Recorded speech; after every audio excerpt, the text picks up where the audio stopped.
Hello, everybody.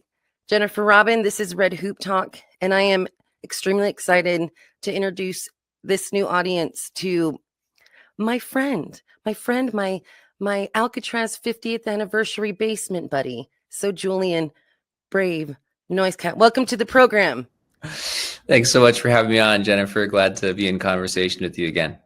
Well, why don't you introduce yourself real quick to this new gaggle of listeners? And I got a list, boy. We're going to jump in. Oh, can't wait. All right, well, I'll do it in the language just, so that we cover our bases. Wait, up Julian Brave NoiseCat when Chechua, Sequachmach Gana Statlimken, Detsk Éscen, which Dequin, Letwen Poopsman Hohoyulchum to Katesi Uluch, Quantlin Uluch Pindesit. Hey, everybody, my name is Julian Brave NoiseCat. I'm Sequatmuch and Statliunk. My family primarily resides on a little Indian reserve in what is now British Columbia, Canada, called Canim Lake. We call it éscen in our language, means broken rock. And I'm calling in today from the homelands of the Kwantlen and Katesi First Nations in what is now Surrey, British Columbia. I'm actually at my auntie's office, the Fraser River Aboriginal Friendship Society, FRAFCA. They generously lent me a room today, hence the let me see, the drawings on the wall and stuff. Wait, hold on. The artwork. Appreciate this. There's a smudge bowl right behind me, and on the wall in front of me, there's a big mural of some Indian kids doing their Indian thing. It's really cute. Sounds like we're gonna have to bump you and talk to Auntie. My Auntie Annette's a character. Honestly, she would be a good guest. Well, we'll send her my way, but I don't want to put her on the spot now. Well, Julian, those are some beautiful earrings adorning you. Who made those? Oh, thank you. Well, it's actually why we had to start a little bit on Indian time today. My girlfriend, her name's Joan Scarf. She's a beater and seamstress and weaver. She does a lot of arts and crafts, really beautiful work. So she made me some earrings. These ones are based on my great grandmother Kikia's basket design. So if you go to the Museum of Anthropology at the University of British Columbia in Vancouver, you can actually find my great-great-grandmother's baskets. And if you go up to Mount Currie in the museum that they have there, the cultural center there, you can see some of my great-grandmother's baskets. And so there's some of our family's most prized possessions. And so Joan beaded some earrings with some of the designs from my grandmother's basket weaving, which means a lot to you. I know this program is about you, but do you have an Etsy you can drop? What's going on? I love these. Yeah, she's got an Instagram. It's called Ganada Beading, spelled GANHADA _beading. Ganada means raven in it's in Smilach, so she's Shimshan. The Ganada is the raven. I love it. So I met you in the Bay Area, right? Bay Area, California. Buzzing around the same circles. I noticed that you dance. We met at the Alcatraz 50th anniversary. So for some reason, I always assumed that you were an urban Indian. So over the years, the more I got to know you, follow you, see you, walking your talk, I think it's kind of incredible that you are living that modern, not split between two worlds, but a beautiful blend of the modern Indian. Oh, thank you. That's so kind. I honestly feel a little bit split between two worlds. I think we often, our people often talk about, walking in two worlds. And, I've felt that way from the my earliest consciousness of my identity, probably. My mom is non-native. She's Irish, Jewish, New Yorker, and met my dad in a bar outside of the city. My dad's a full-blood Secwepemc Statliunk artist. He basically got himself off the res into art school and then got as far away from Canim Lake, the res that we come from, as he could possibly imagine, which I guess was New York. And he wandered into a bar, and my mom was the bartender. And I guess the rest is, well, actually, you brought up the earrings. What he did was he had a golden feast ladle earring in his ear. And he thought she was cute, and she was serving him free drinks all night. And so at the end of the night, he took the earring out of his ear and gave it to her. And so I guess in a certain way, I was made out of an earring. I love it. Yeah. So, I think, I do feel very much like I have to walk in two worlds. We can get into a little bit more of that, but like, I made a movie called Sugarcane. I have a book coming out called We Survived the Night. So I think safe to say that filmmaking and publishing are probably not predominantly native worlds. And then, on the other side of that, I have chosen to live my life in a very, what I feel is very native way and very native context. I'm calling in today from the Friendship Center here in Surrey, and that really matters to me. And I think that it can feel a little bit like a whiplash going between those two worlds. But I'm also really grateful that I get to live the life that I live, that I get to make art. And, doing that requires me to be a bit of a world traveler. And I think that's just the nature of living in a world that has been taken from us, right? That is the way it is.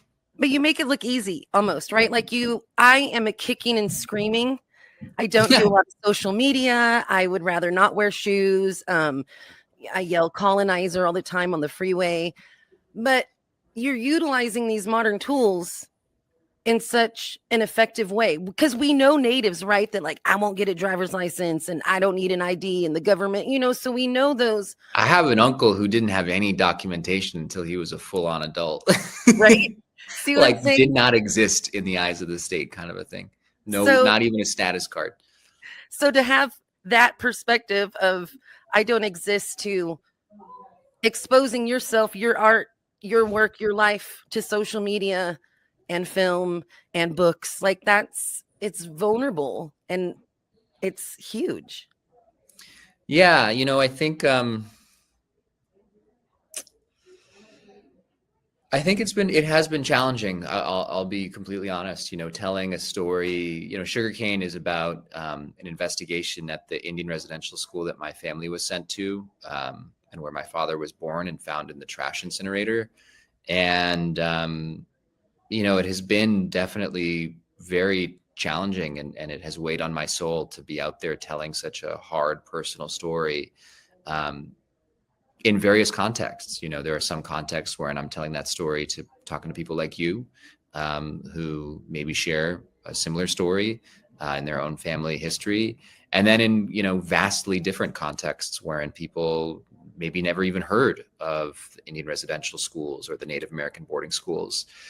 So, that has definitely taken part of my soul, and it's kind of required me to put it out there and to sometimes receive some love for it, and sometimes to feel a bit alienated by that whole process.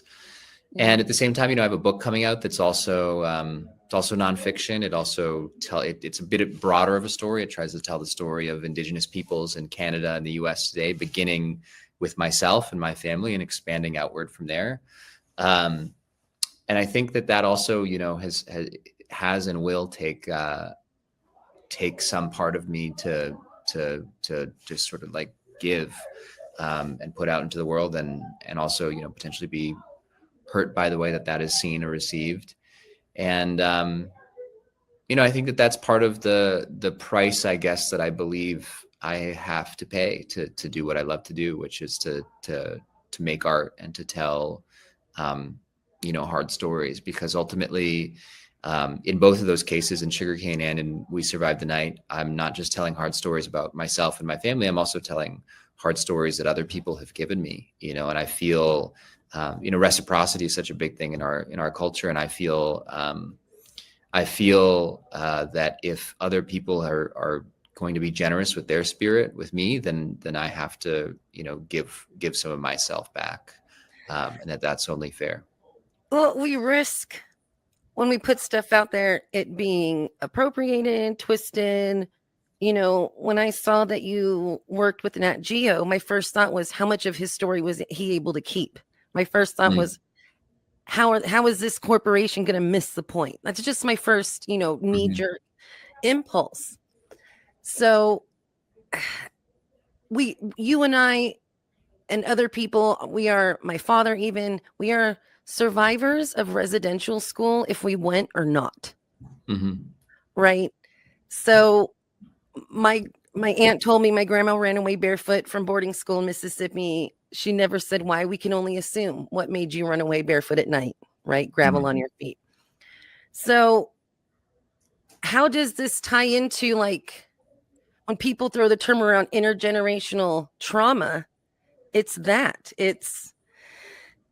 these family systems that were birthed out of these types of colonized schools. Mm-hmm. Yeah, I think, firstly, I'll say that my artistic freedom of expression has been a profound value for me. It is part of why I want to be a storyteller and an artist in the first place. I had a career before this, where I had like a boss and I couldn't necessarily just say whatever I felt.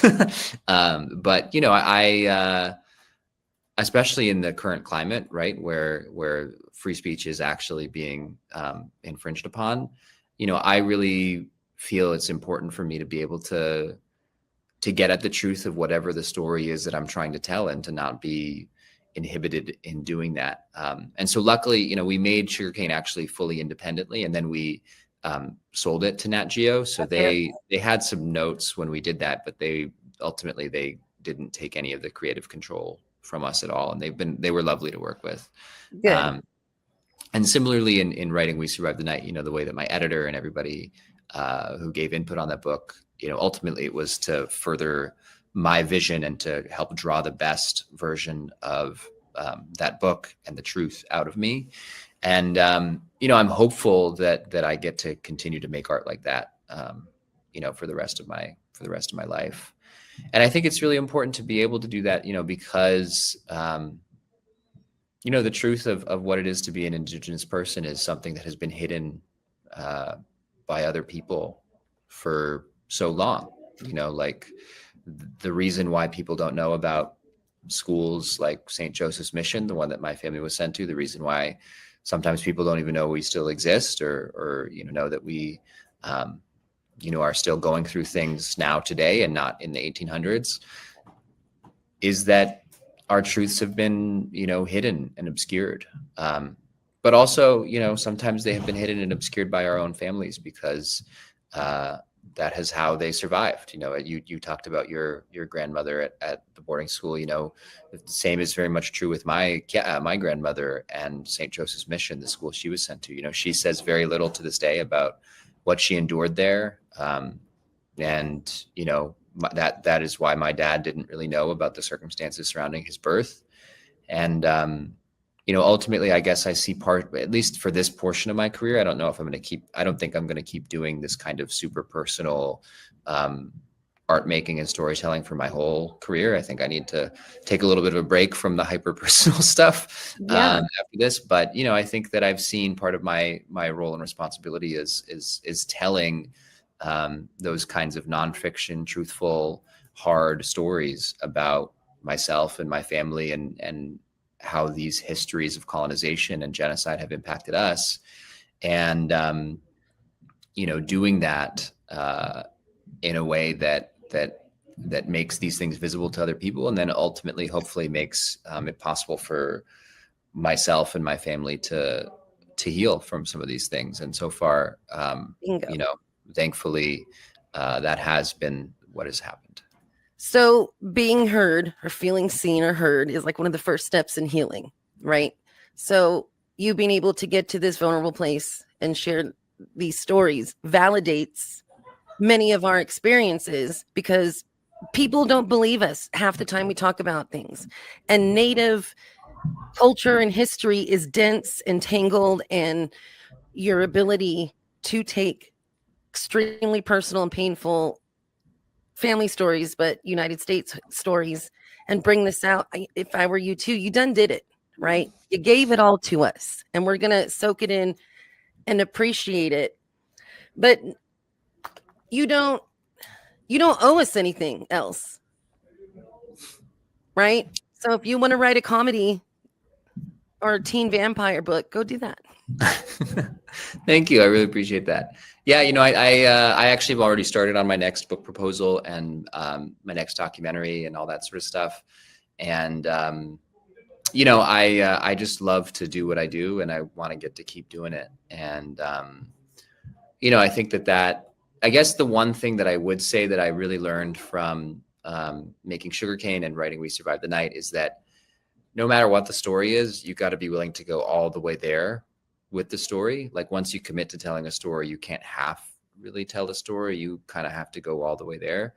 And, I think that whether or not it is a deeply personal and sometimes painful story that I'm telling, I think that I am going to take that piece of the last 4 years of my, creative life, my storytelling life, to heart for probably the rest of my days. It's really important to me that no matter what story I'm telling, once I commit to telling that story, I follow that thread all the way, wherever it takes me, to the truth. That's scary. It is though, right? Because sometimes you don't know. I mean, it is and it isn't, right? Like, I don't know, like what's the truth of like a buddy stoner comedy, like it doesn't have to be, well, maybe, I don't know. I guess the truth of the buddy stoner comedy could be that like these guys are like healing from their trauma by getting high or something like that, Clerks just came into my head. So there's a deeper story in there somewhere, but no, so your mom's not Native and you're your father's son. What were some kind of aha moments that you and your mom had through these two, the film and the book creation? Is there, you know what I mean? Like what kind of made you go, oh crap, and fall somewhere deeper in an understanding with your father? I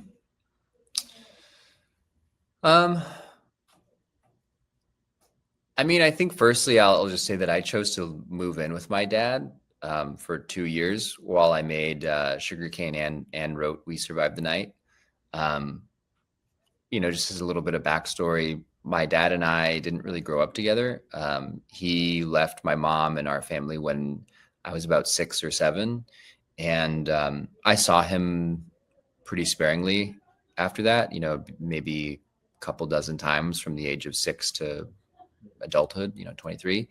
And so we definitely had a strained relationship. We had a complicated, relationship. I think a lot of people have complicated relationships with their parents and with their dads. And, I know far too many Native kids and, kids in general who didn't really get to grow up with their father. I don't think it's like the most unusual experience, but it is definitely, it's definitely a painful one. And I think when you add on to that, that I was being raised by a woman who was not Native, and that I turned out looking the way I look and, being who I am, I think it created the possibility for not just pain, but also a lot of confusion and resentment. And I definitely have felt that and sometimes still do feel that in my own life. But I would say that I was incredibly blessed to have a mother who, not even necessarily like purposefully, but I would say more instinctually, made a lot of effort to keep me connected to my father's family. We would travel all the way, we still do, to Canim Lake for the holidays. And I lived up there during the summers and was just there like a month ago to see family and stuff. And I'm super close with all of my dad's, brothers and sisters and my cousins and my cat and all that. And that's how I learned to speak our language and all that sort of stuff. And that has been, just the most beautiful thing, that it's possible to have a broken relationship in a sense with your father, but that doesn't necessarily mean that the relationship to your extended family needs to also be broken. And then also, growing up in Oakland, I grew up in Oakland, California, which is 1,000 miles away from, the Indian Reserve that my family comes from in British Columbia, Canada. And yet, at the Intertribal Friendship House, one of the oldest urban Indian community centers in the country, I also found community, and started to do things like, dance powwow, which is something that I still do to this day. It was actually the first thing that I was really maybe known as in Indian country. People knew me as like a powwow dancer who traveled all over the place. And, my mom was the one who made all that possible for me. She brought me home, as I said. After her and my dad split, she brought me to the Intertribal Friendship House. On the other side of that, people were incredibly warm and generous and kind and understanding in that circumstance. And, my dad's family calls my mom sister and auntie and all that sort of stuff. My mom is now invited down to the Intertribal Friendship House without me all the time, because I don't live in Oakland anymore. And she also beaded my entire actually now she's beaded the entire powwow regalias. She taught herself how to bead so that I could have that in my life. And so, I guess at the end of the day, like, I just feel really grateful for her in making it possible for me to have, to have this kind of sense of family and connection and culture and identity, despite a very challenging circumstance where in those things, it was far from certain whether I would ever have those things. Well, let's take a moment real quick to all the single moms that held it down and balanced both sides of the family, that made sure we knew who we were and who we came from. I'm not going to waste your time with like my saga, but I can relate to many of the things. So heck yeah. My mom's a light-skinned, part Cherokee, German, Irish, Wendish powerhouse. Mm-hmm. But she was the one that would keep me connected and make sure we saw the Choctaw family all the time, right? Like, moms, man, we owe them so much. My We Survived the Night was actually dedicated to my mom. So yeah, shout out to all the moms, especially all the single moms out there. We couldn't be here without you. We love you. No,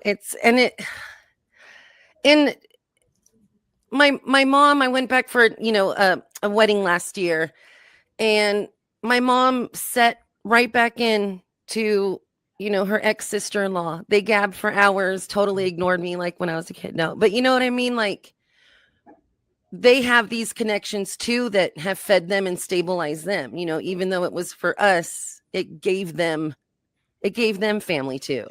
It's beautiful. I don't even remember the question I asked. Oh yeah. What was like some of the aha moments, maybe living with your dad, that did anything click on why he left, or, or why you're back? Or that's gotta be rough. Most of us just stay at a distance and live our lives, right? But you jumped into the den. Yeah. I guess that was part of I felt like if I was going to tell the story of my relationship to my father, about him, about the residential schools and how that impacted his life and in turn impacted my life, that I needed to be willing to go all the way there with that, which meant living across the hallway from, and cooking breakfast with and for, a guy who I rarely saw when I was a kid, and, right. Learning how to relate to him. And I guess I would say that, like, my dad, one of my dad's biggest saving graces is that he is like a great hang. He's like really fun. He's a really charismatic guy. He's a good storyteller. He's fun to just like, pardon my language, but like shoot the shit with. And so that was like a huge part of those 2 years. And, he'd be out in his studio he's an artist. He'd be making his art during the day, and I'd be working on my book and on the film. And then at night we'd hang out, and, we both quit drinking. I quit drinking 5 years ago. I think he's on 7, 8 or 8 years now. But we're not like clean, and we're not like straight edge. We smoke weed. So we'd hang out at California sober. We're California sober, BC sober, as we say. And so we'd hang out at night, and, we'd smoke some weed. Sometimes we'd play, some games like, cribbage is a really big one on our res. We're also big into Scrabble, stuff like that. And just like talk, and he'd tell me stuff, I'd ask questions. He'd tell me stuff about his life. And, I rarely ever worked up the courage to ask him like a direct question, like, Okay. why did you Why? leave? Because Yeah. I also don't think that he could really answer that question. At least that's my sense. But I'd ask questions about things around that just to understand a little bit more about him. And I think that what I've come to, believe and feel is the truth is that firstly, when there is a continent-wide policy to deprive an entire race the right to parent their children, at a certain point, people unlearn how to parent. Like my dad wasn't parented by his own parents, really. And they weren't parented by their own parents, really. And, I couldn't even tell you about the generation before that, whether they really got parented either. Because it was the law in Canada, as it was in many parts of the United States, that Native children had to be taken away at a young age to these schools where, as we now know, there was abuse and violence and sometimes worse. And so on a certain level, I can't really hold my father's inability to parent, against him, because he hadn't seen it done. And then I think beyond that, I think that he's also always been a survivor, which I think, is a complicated thing. I think on the one hand, the fact that he's always been a survivor has meant that he's always had to look out for himself first and foremost.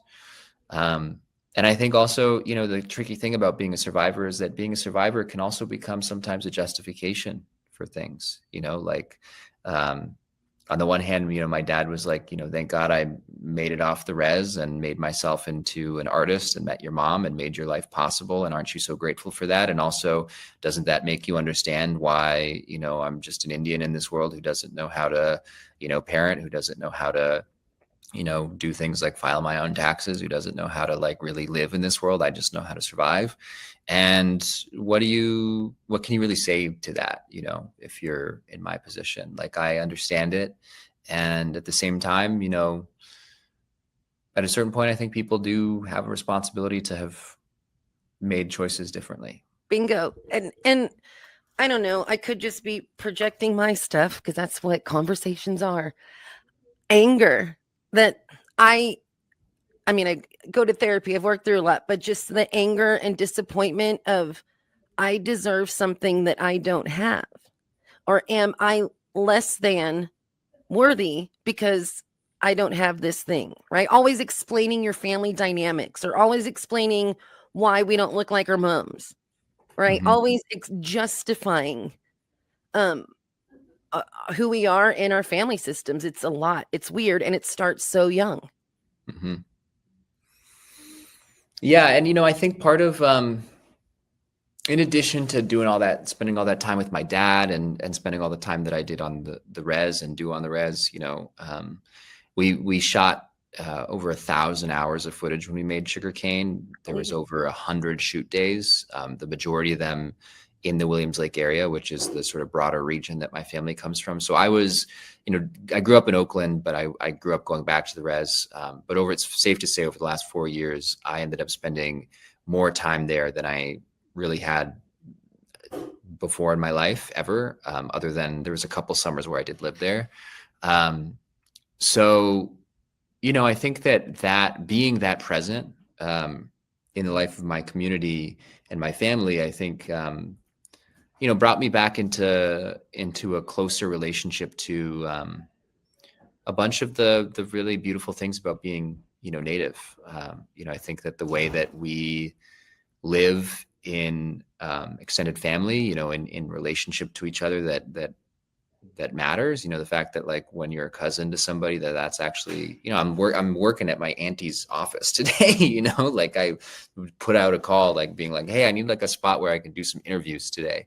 Does anybody who I know in the area? And like, I have like a bunch of family who live in the Lower Mainland, the Vancouver area, and my auntie made it possible for me to come into the Friendship Center here and to access a room so that I could do some interviews for my book and my film and stuff like that. And that's a really beautiful, wonderful thing. And beyond that, I also think I also spent a lot of time, when I was working on the book in particular, doing a lot of reading of some of the traditions that our people no longer practice per se, but that have been written down in, ethnographies and anthropological texts and stuff. And in particular, as a storyteller, I was really drawn to the coyote stories, our people's trickster narratives.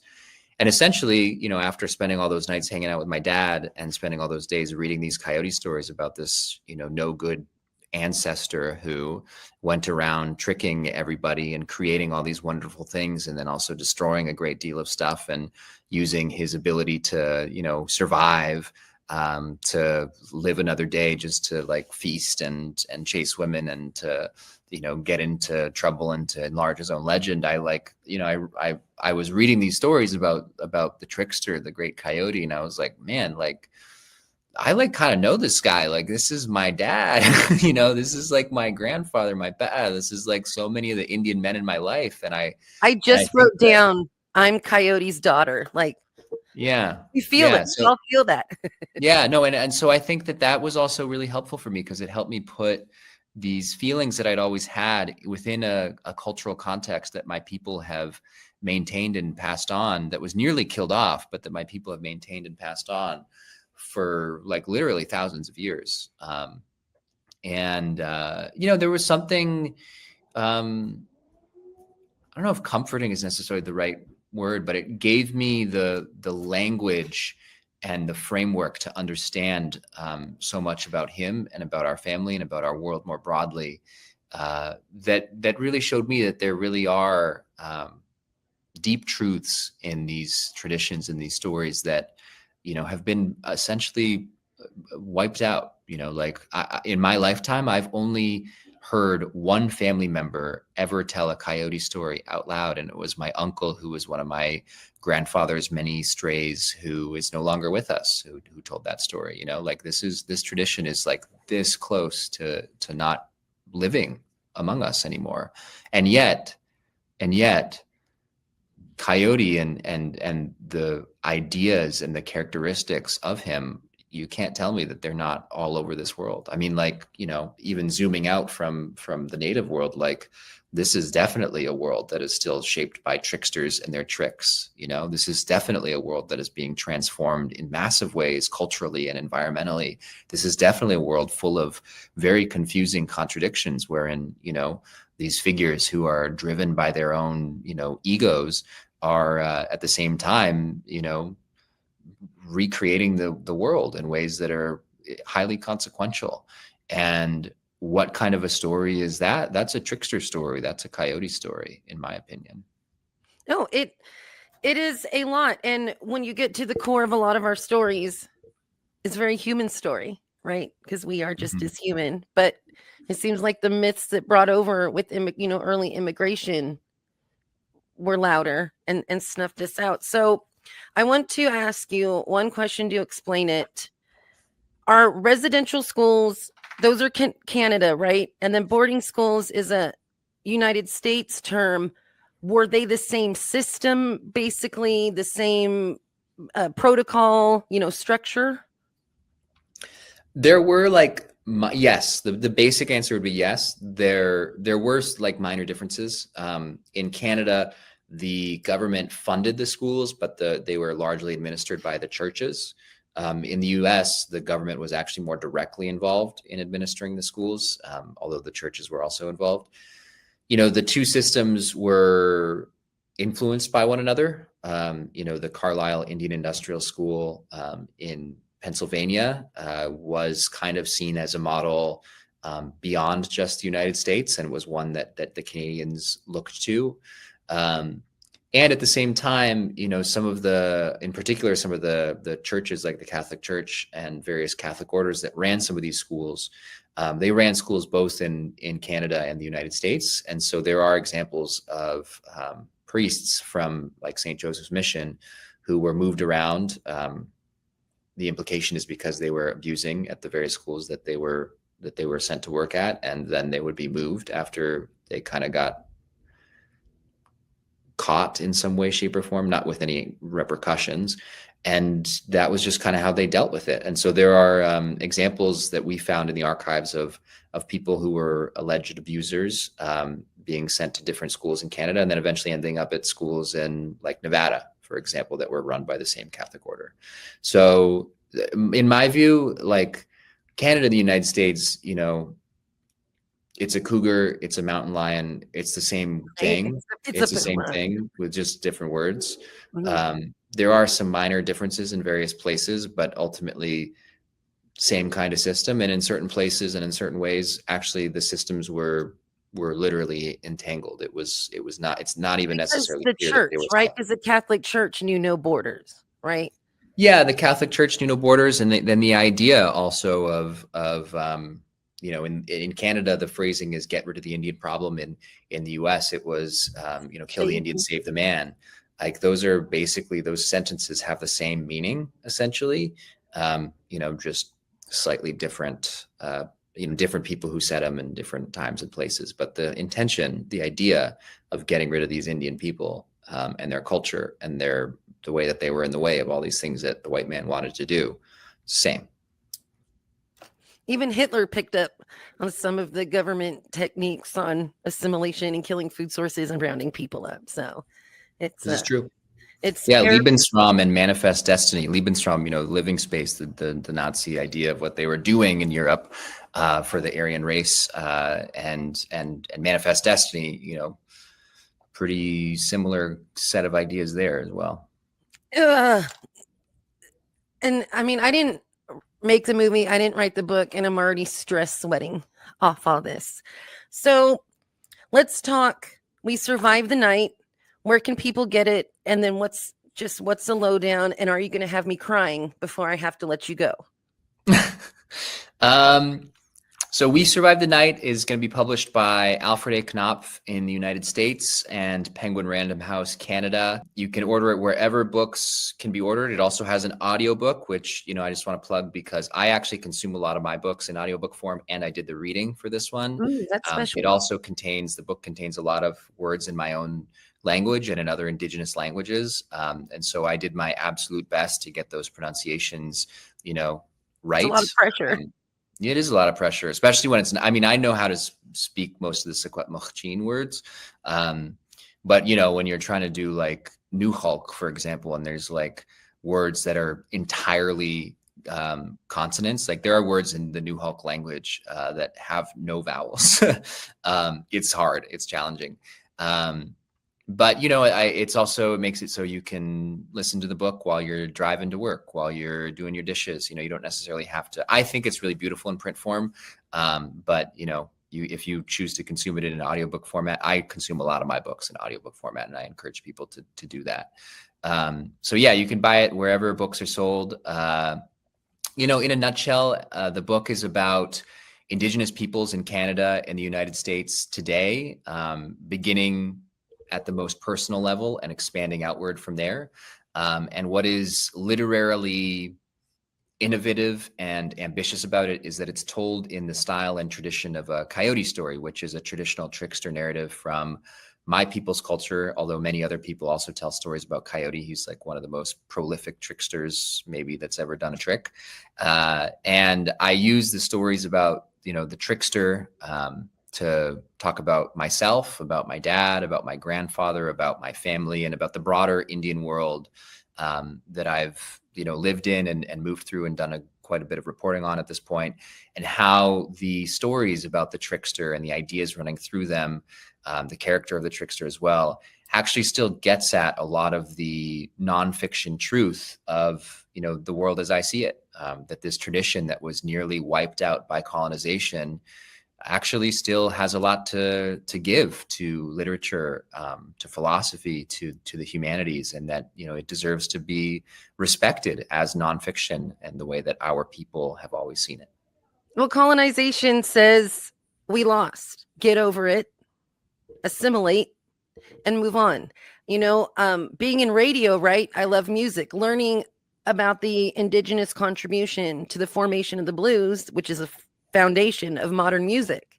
I'm so proud, right? Like, we mean something.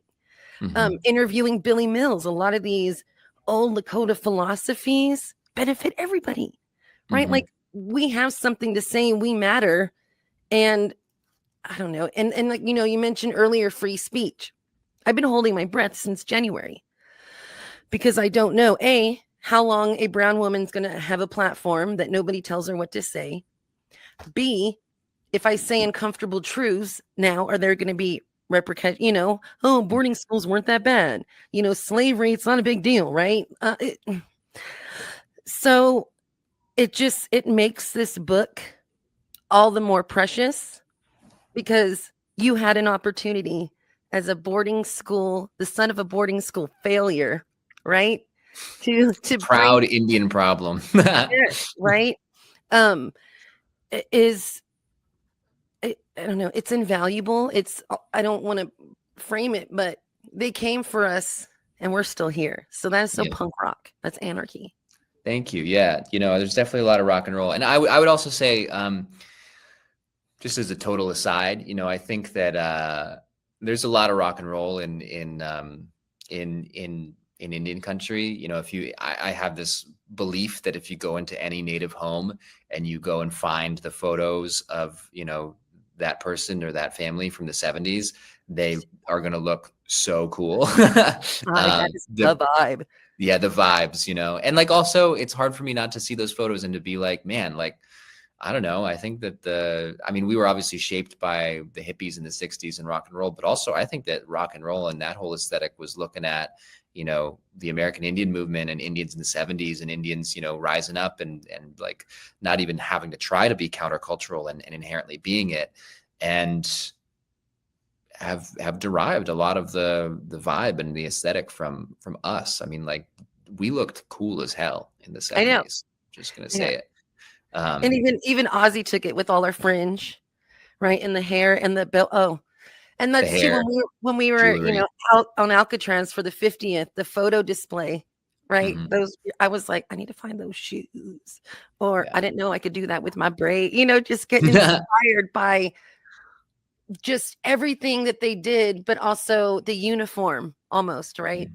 The uniform of resistance in that time was just so cool. I also have this theory, since we're on the Red Hoop Talk podcast, that every Indian man goes through their headband phase in their life. You know, there's a lovely essay written by Wesley Morris, who's a cultural critic for the New York Times, about his mustache and what that means. I guess I'm wearing a mustache now today, but this is not about mustaches. So he basically writes about what the mustache signals about Black masculinity, essentially. And I believe, because I've asked a number of, you know, it's all anecdotal evidence, but I've asked a number of like older Native men if they had like a phase in their life where they wore a headband like the one I'm wearing today. And virtually all of them have. So I believe that every Native man goes through a headband phase. And I think that the people who I've asked, and if I have to, you know, think about why I choose to wear a headband, it's like, it is kind of like a statement, not just of identity, but of like resistance, you know, like of like, we're Indian and we're here and we're going to fight back kind of a thing. And we're proud of it. And, you know, I think that in a moment like the present where, authoritarianism is on the rise and it's trying to stamp out everything that doesn't look like the cookie cutter white picket fence version of this country. You know, I think that those kinds of things become important. You know, I think when I walk into a room, I don't think that people, you know, are wondering like, what is this guy about? Like, you know, what is his, what does he stand for? You know, I want people to see it and have to deal with it, because I don't think that, I don't know. I don't think that people should ever have to stop dealing with these kinds of hard, challenging realities. Yes, and we were birthed out of a lot of fight, you know, like I don't know, I don't want to my dad said he wants me to go further, you know, than the arrow, something. He shot the arrow and he wants my arrow to go further or something. I know, Indian dad statement. So I feel like because I was given the opportunity, right, to go forward, I'm going to utilize it. I'm not going to get lazy and I'm not going to forget how I got here, right? So I Mm-hmm. think just that fire, I mean, even coming back from Standing Rock, that fire is always going to be there. I'm ready to take it all down. So And also, you know, there's so much talk about authoritarianism and the roots of it these days, and everybody was, you know, eager to talk about, you know, how Hungary has backslid into autocracy, and you know, the Reichstag fire, and how Nazi Germany became Nazi Germany, and Pinochet's Chile, and all this sort of stuff. And at a certain point, you know, like I kind of just want to raise my hand and be like, back here, excuse me. Right. You know, the roots of authoritarianism are homegrown. You know, they didn't allow our own people to raise our own children. They outlawed our languages and cultures. You know, sometimes we weren't even allowed to leave the reservation unless we got a pass to do it. You know, if you were curious about the roots of autocracy and authoritarianism, you know, you don't have to look across the water or down to South America or anywhere else. They're right here. You know, just ask Native people about our history. And It's not that long ago either. This isn't colonization is just another 1500 word for fascism, in my opinion. Sometimes, you know, it's the tomato, tomato, man. I will follow you into battle, Julian. You just give the word. I got you. So I know you have a heart out. So give us where can we watch Sugarcane? Sugarcane's available in the US on Hulu and Disney Plus. You know, Oscar Hulu has nominated. it was nominated for the Academy Award for Best Documentary, which was a lifelong. I mean, I still can't believe that one. Pretty crazy. We can't that either. one's gonna make it into my obituary, I guess now. So yeah, you can watch it on Disney Plus and Hulu. If you have Disney Plus, you have to navigate to the Nat Geo thing, you know, because there's all these different headings on there. Yep. So you got to navigate to Nat Geo and find Sugarcane. It sometimes is playing in linear formats on TV very occasionally. And there are still like screenings in theaters. So if you want to look it up, sometimes in various places, you know, around September 30th, which they call Orange Shirt Day, Truth and Reconciliation Day in Canada, and other, you know, faith and indigenous community groups, they're still organizing community screenings. And I do think that it's a film. I mean, all films are best seen, I would say, in the theater, but especially Sugarcane in a not just theater context, but in a context where you can talk about it and process it with other people. Yeah. So yeah, and then I'm really grateful to everybody who's gone and seen it. It is still so shocking to me that this film about such a heavy, hard topic has traveled so far and wide. And you know, I am really proud of it too. You know, I'm really proud of our film team and all the work that we all put into it. And I think that it's going to be one of those projects that we're all going to look back on for, you know, the rest of our lives, and just be really grateful that we made that, you know. But you validated our experience, right? Especially too with MMIW stuff. You're exaggerating. You're a woman. You're just ethnic. So you're too emotional, right? We feel like we scream into the void some of these issues. So you being on such a massive, accessible, supported platform validates us. So when we in passing mention something, oh, I saw something about that, right?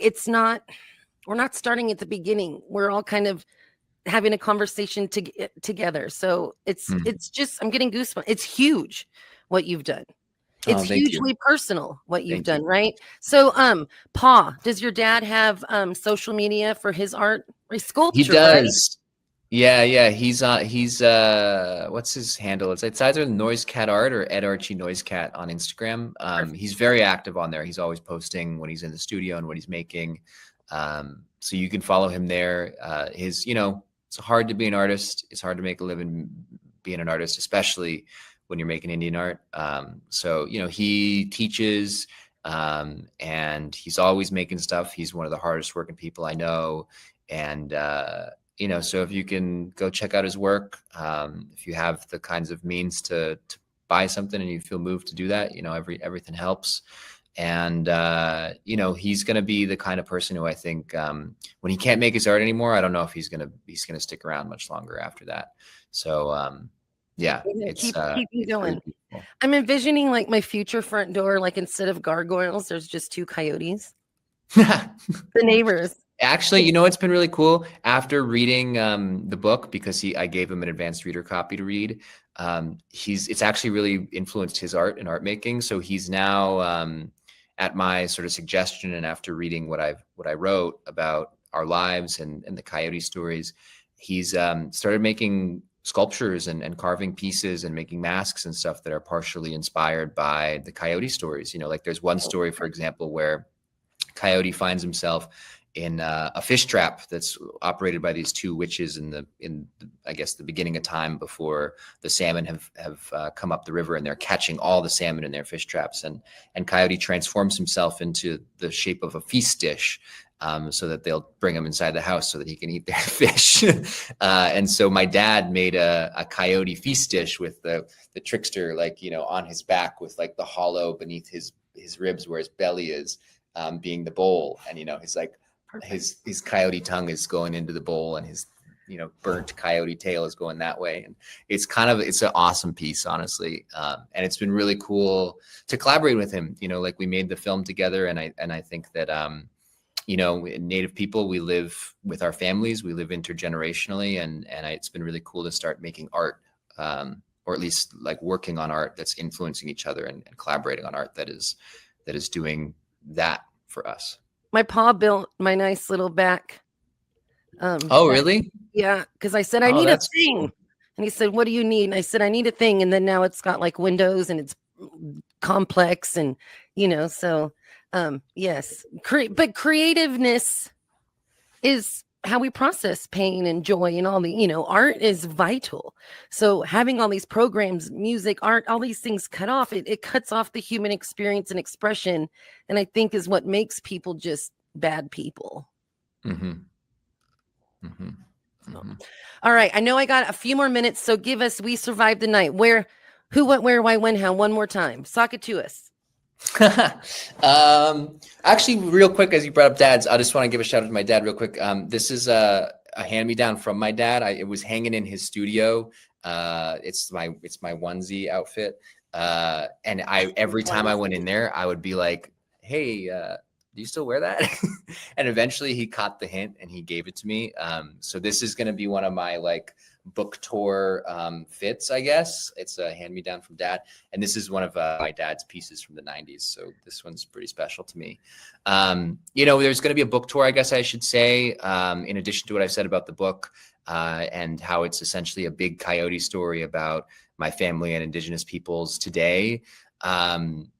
There's going to be a 10-stop book tour in the US, and on the book tour, there is a performance piece that I've been working on that is itself a lot, because I'm trying to bring the coyote stories back to life on the page. And, originally, for the vast majority of their existence, thousands of years, countless generations, the coyote stories were an oral tradition, where they were performed tradition more properly. It was a performance art. And so there's a performance piece, a coyote story that I'm going to do that is a special story that's not in the book at all, that involves a song, that involves me telling a coyote story and all that sort of stuff. And that's gonna be part of the book tour. So if you want to look it up, I don't have all the locations on my head, but go to my Instagram, NoiseCat. Look at that. Thank you, Cece. She put that in there for us, so boom. Damn. Yeah. So check out my Instagram. It should be pinned to the top of my profile, the book tour. And I will be doing that coyote story every single stop where they let me do it. Okay, so what if somebody wants you to come to their bookstore? Same thing, Instagram? They can reach out to me on Instagram, and I'll put them in touch with my publicist. Knopf is kind of tapped out on their budget for a book tour. But if there are people, if people are able to, get a grant or raise the funds to bring me to do you go to schools? Can you no, and also if you happen to be somewhere in the vicinity of any of my stops on the book tour, you can try to get me into your school and to talk to kids, come talk to your university class. If there's a friendship center or anything like that, I'm more than happy to come in. We're starting to book those kinds of things as well. And I just really grateful to do this kind of thing and want to share it with the world, and happy to visit the people wherever they are. That's one of the most beautiful things about getting to do this, honestly, is that we've gotten to travel all over, not just Indian country, but the Indigenous world at this point. And it's always beautiful to get to meet and connect with people, and also to be inspired by them. There are so many amazing storytellers, filmmakers, writers, artists of all varieties, culture keepers, knowledge, holders all over the indigenous world. And also we come from some really beautiful places, and to get to see and connect with all that, it fills my cup up for sure. Julian Brave NoiseCat, thank you so much for being a part of this program. I look forward to just seeing you out and about. And yeah, send me your auntie's number, because I'm ready to, I need some. She's a character. Yeah, honest. Okay, real quick about my Auntie Annette, and then I'll let you go. Up, shout out to Auntie Annette Christopher, who's I'm in her office today. My Auntie Annette is one of my grandfather's many kids, and she really looks it. She really looks like my pat. Every time I see her, I'm like, man, there goes Ray Peters right there. There goes Zeke, which is always a kick. But she's one of those aunties who, like, I would be at like an Indian gathering, not particularly close to where we come from, like down in Washington State or on Vancouver Island or wherever, some powwow somewhere. And there goes, she's got a great head of hair. And I'm like, oh, I know that head of hair. There goes my auntie. She's like one of those like aunties who's like an auntie about, not just about town, but an auntie about Indian country. And so I've run into her all over the place. A worldly auntie, a well-traveled auntie. Well-traveled, cosmopolitan auntie. Right, cosmopolitan. I'm seeing like T-shirts in my head. Like I would wear all of those. Well, and she's also makes a lot of cool stuff too. She beads, she makes shirts and all kinds of stuff. She's one of those ones who's doing things with her hands all the time. Yeah, we're good ways. We're textile people. Mm-hmm. I don't know. It's been a treasure and a treat. And honestly, people are missing out because there's 8 other hours of things to ask you. And, we didn't even talk about canoeing. There's just so much that I adore. Well, I'd be happy to come on again in the future. And I really appreciate you having me. We gotta let you be superstar. I didn't bug you when you got nominated for stuff. I was like, him's gonna be busy, right? We'll let things settle in the new year, and then we're just gonna delve into all of it. Like I always got time for you and my people, Jennifer. Don't worry. I want you to have a stalker by the end of our next interview. I want somebody. I don't know about that. I don't know if I want a stalker. That seems like it's me. I'm gonna be the stalker. Oh. All right. Well, you take care of yourself. Travel safe. Congratulations on all your success. And I'll see you in Canada. We'll see you all. Really appreciate it. And till next time. All right, buddy. Bye. What an amazing kid. What did I say, kid? Because I feel old. What an amazing man Julian is, and I appreciate him wanting to come back and talk again, because I feel like we barely scratched things. So I want to, I'm going to set it up here, and we have a short little interview from Julian in 2019. So we'll play that clumped up with this. And I just appreciate y'all being here. It is I, Jennifer Robin. It has been Red Hoop Talk, and Chihuahua. I love y'all so hard. Thanks for being part of the program.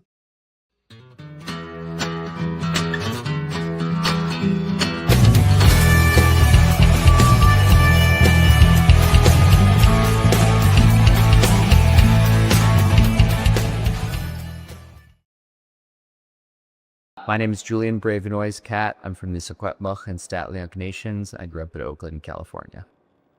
We're here in Alcatraz for the 50th anniversary of the Indians of all tribes occupation. So Alcatraz and the occupation are important to me because I grew up in the Native community here in the Bay Area and grew up with a lot of elders and veterans of the occupation. And they shared that story with me and how powerful their action was and what it meant for our people, not just here in the Bay Area, but also across the country. And so, growing up with that story and coming to Alcatraz for the sunrise ceremonies when I was a little kid, it's always something that's stuck with me. And so for the 50th anniversary, we wanted to do something that honored the legacy and power of the occupation. So we organized a canoe journey where 18 canoes from throughout the West Coast, from as far away as Canada and Hawaii, came to San Francisco Bay and paddled actually right around this island, right around Alcatraz, to carry forward the spirit of that occupation. And I was part of the organizing committee that sort of came up with this idea and then made it into a reality. My colleague Manny Lieres has a group of urban Native youth now who go out and paddle every week, and they have 2 canoes that belong to them, one of which they actually made. One was gifted to them and one they made. And so we're going to make sure that they get to continue to, be out on the water, to be out on the bay. And then there's the last piece of this, which is the legacy and sort of the cultural memory of this. The idea that Alcatraz is not just an island, it's an idea. And that idea is something that should have greater visibility. I mean, one thing that's important to keep in mind is that Alcatraz Island is actually the most visited national park in the United States. 1.4 million people come to this island every single year. And when they come, they look into jail cells that were, that they see as the place that was the prison for the Birdman and Al Capone. And they often don't even know, or it's only like very marginal, that, the Indians of all tribes occupied the rock for 19 months.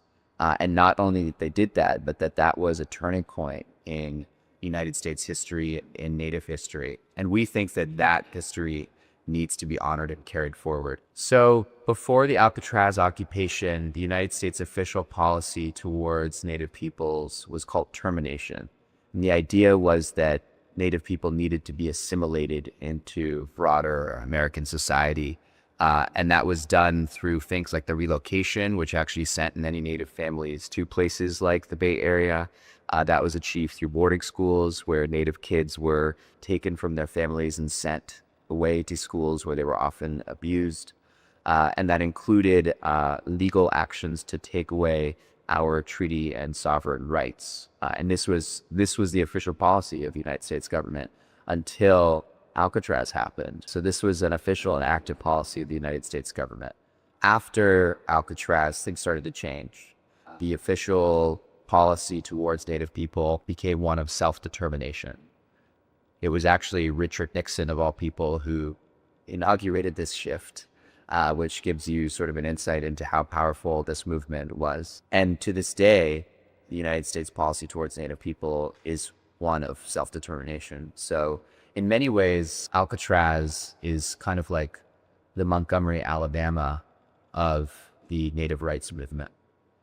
In the same way that the bus boycott, delivered civil rights to this country, Alcatraz delivered Native rights to this country. It is very surprising to me that such an important place in not just Native history, but the United States history is right here in the Bay Area, and that people are unaware. I think that it's a real shame that Alcatraz is still primarily viewed as, the prison that held mobsters, and not viewed as the place that our people liberated for 19 months. When I think about the occupation, because I do some of my own organizing and activism, is how creative and bold it was, and also how tongue-in-cheek sometimes. So when the Indians of all tribes claimed Alcatraz, they claimed it by right of discovery. They offered a proclamation to the Great White Father. They offered even to purchase it for a similar amount per acre as white people purportedly purchased Manhattan. And, this whole thing, the theatrics of it, understanding that, it was supposed to be firstly, bold and connected to our rights to the land, but also that it needed to be, needed to capture the attention of the media. It could also be fun. It could also be kind of funny a little bit. I think that it was just such a powerful moment. I wish people would pay attention more to it and study it, because I think it still holds lessons today. I think we're moving in the direction of more people knowing about Alcatraz. I am hopeful that in the diverse and progressive Bay Area that this history will get greater attention. I think especially in an era where some of the sort of racial progress that we've seen in this country is under threat, that things like Alcatraz will get greater attention. But I think that also requires people to remember that Native people are here. I think that a big reason why Alcatraz is not recognized as the momentous history that it was is that we, and by we I mean Americans, are not trained to see Native people. I think that there is an assumption that Native people are gone, that they're in the past, that there is nothing that we could have contributed to this nation's, more contemporary history and affairs. And I think that Alcatraz interrupted that, but that unfortunately the invisibility of our people persists. I found it very moving to stand out on the dock and watch many of the original occupiers trace the brushstrokes of, their movement again. I think that there is going to be an unquantifiable impact of people coming to Alcatraz in the future after the 50th and seeing in those vivid red letters that this is Indian land once again. I think it's going to be harder for those 1.4 million people who will come here during the 19 months of the occupation, more than 1.4 million actually, because it'll be more than a year, to see that history. I think it'll lead to questions. I think it'll lead to greater understanding. And my hope is always that greater understanding and representation, because the occupation was also happening at the same time as Alcatraz was potentially going to get sold to a casino developer, which is highly ironic, a white casino developer. Alcatraz then, after the occupation, actually then got shifted towards eventually becoming on the track to become a park.